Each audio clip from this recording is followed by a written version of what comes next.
Danau Toba merupakan salah satu danau terbesar yang berada di Indonesia. Danau Toba adalah sebuah danau vulkanik berukuran panjang 100 km dan lebar 30 km yang terletak di Provinsi Sumatera Utara. Danau Toba termasuk danau terbesar di Indonesia, bahkan di Asia Tenggara. Di tengah pulau ini juga terdapat sebuah pulau, yaitu Pulau Samosir yang terapung di atas Danau Toba. Dan menurut cerita sendiri, ada sebuah legenda yang melatar belakangi terbentuknya Danau Toba dan Pulau Samosir. Lalu, seperti apakah kisahnya? Dan berikut ini sebuah misteri terbentuknya Danau Toba yang sudah berhasil kami rangkum.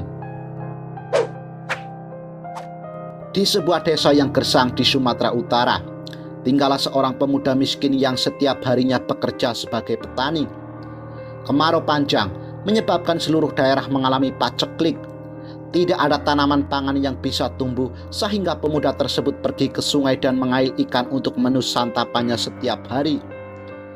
Sudah begitu lama ia duduk di tepi sungai kala itu, namun tak seekor ikan pun yang ia dapatkan.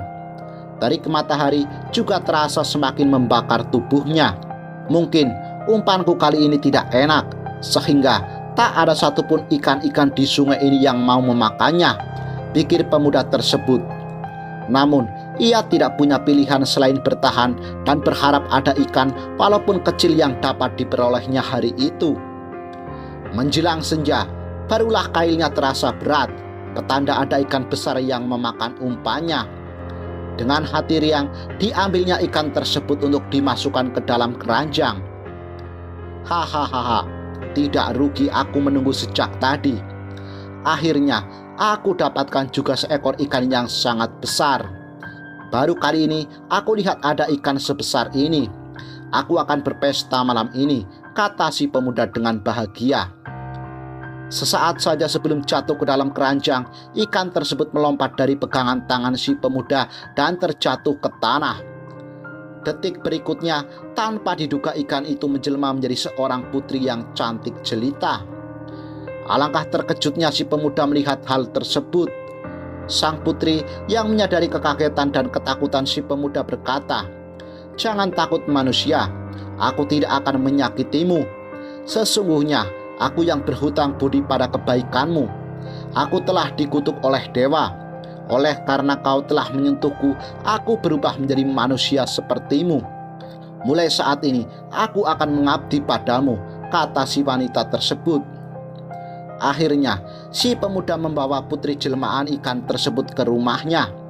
Sang putri membantu membereskan rumah, memasak, mencuci, dan melakukan pekerjaan rumah lainnya. Karena takut akan anggapan buruk masyarakat, si pemuda tersebut bermaksud menjadikan putri ikan itu sebagai istrinya.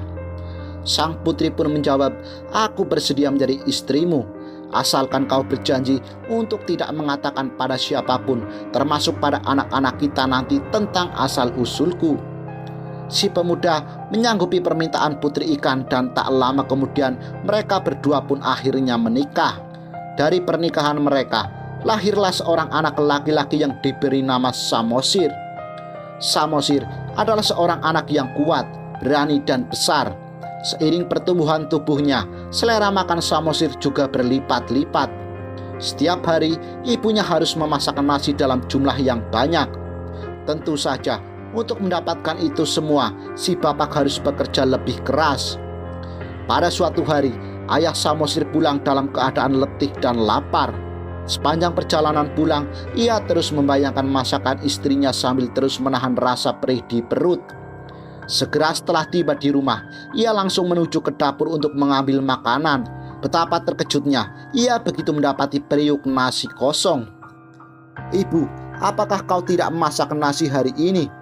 Aku lapar sekali." Sang suami sangat kesal karena harapannya sepanjang perjalanan pulang tidak sesuai dengan kenyataan. Dengan tergopoh-gopoh, si istri pun datang. "Tadi aku sudah memasak nasi, Pak.